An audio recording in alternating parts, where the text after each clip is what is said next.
वालेकुम अदा ही आहिनि 6 न्याणियूं जेके इहे दाहूं कनि थियूं पंहिंजे वालिद साहिब जी क़बर ते ऐं हिननि जो जेको आहे न 6 न्याणियूं आहिनि। ही असां हिन महिल हिननि जे राति जो 11 था थियनि हिननि जे घर में मौजूदु आहियूं। हे हिननि जो 7हों भाउ आहे। हिनखे बि दिलि में सोराख़ आहे। पुट तव्हां इहो अॼु जेको आहे वालिद साहिब जी क़बर ते तव्हां बि रड़ियूं कयो? मुझे पी के बेगुनाह मारे छॾियो। मुंहिंजे पीउ को कसूर बि न हो। मुंहिंजी ॾाॾी एक्सीडेंट थी पियो ढंग कयो पोइ मुंहिंजो पीउ तॾहिं आयो। मुंहिंजो पीउ रुगो 2 ॾींहं 3 ॾींहं रहियो पोइ वरी कराची में तबी बि इंसाफ़ असां न कयो।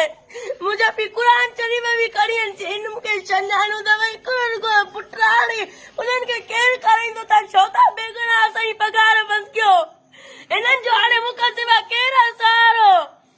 असां तबी बि न कनि गामा हाणे मुंहिंजे पीउ हाणे कोन्हे। हाणे असांजी केरु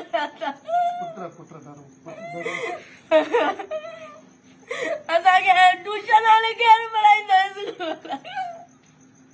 मुंहिंजे पीउ खे बेगुनाह मारे छॾियनि। हाणे मां बि त भाॼियूं वञण घरे हाणे केरु कंदो? मर्द खां सवाइ घर हलंदो आहे छा? हाणे मां छोकिरियुनि हुननि खे दवाऊं वठी ॾींदमि। हाणे त काॾे बि न। बस कयो आया आहियूं तव्हांजी ख़िदमत जे लाइ आया आहियूं। तव्हांजी वाह जे लाइ आया आहियूं।